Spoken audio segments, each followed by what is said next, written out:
Hello guys, welcome into another DPS DoK guide video.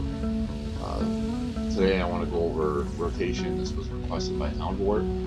I'm just going to show you what my basic rotation looks like and kind of how to prioritize it. So to start out with, we have consume strength. Use this as needed to refresh the self buff for strength, or when hitting into melee DPS to lower their strength.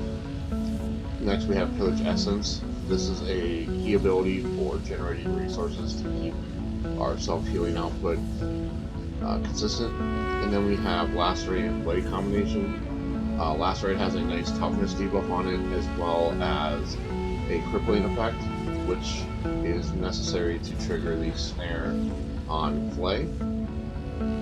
Then we have Warding Strike.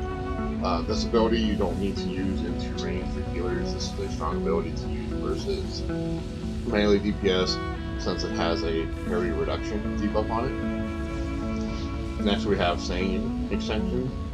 This is a nice damaging ability with a small dot tied to it, and it's worth noting that at later levels this ability is tied into our heal debuff tactic. In order to get the effect on this, the enemy needs to first be cursed. The primary ways to curse an enemy as the DoK is going to be the proc from your Covenant of Celerity, the dot effect from Fell Sacrifice, or the debuff from Warding Strike. And then we have Cleave Soul. This is our basic ability, our anytime.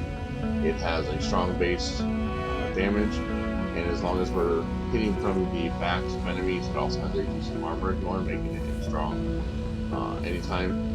And then we have a few situational abilities. We have Racking Agony. This is our execute. This should take top priority in our rotation, just because it helps us close kills. We have Fell Sacrifice.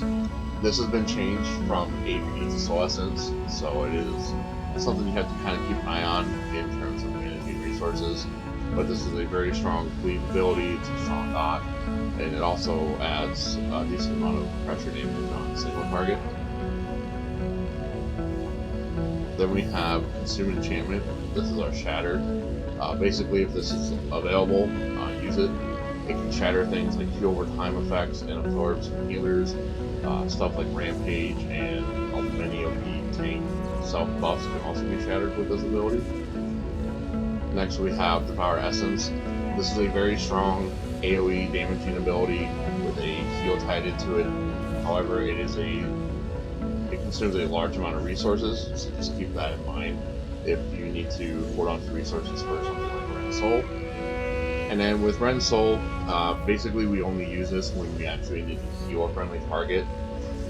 It is worth mentioning though, if for whatever reason you are trying to clutch a kill on a tank, generally Rend Soul will hit a little bit harder than our standard rotation just because it is severe damage. And then lastly we have Consume Thought. This is our silence. I like to open on healers with this, especially if they don't see the target swap. If you can get this off before they're able to detaunt you, you can generally pressure a healer into execute range before silence falls off, putting them in a very susceptible spot to being able to get killed. And then Essence Slash. This is a simple cleave ability. If you do have multiple targets available in front of you, it is nice to leave this into your rotation. It is worth noting that this can proc our Covenant abilities on multiple targets, and it does generate a large amount of resources. So if you have to generate resources after Devour Essence and you have multiple targets available, Essence Slash can definitely help with that. And in unique situations where your group is going for a strong AoE dump, you can pair Essence Slash with Drowning in Blood to remove the cooldown so that you can spam it and do some Choppa-like AoE damage, at least momentarily. But yeah, this is my basic rotation sequence. I hope this gives you guys some of those guidelines when putting together your rotation targets. And I wish you the best of luck.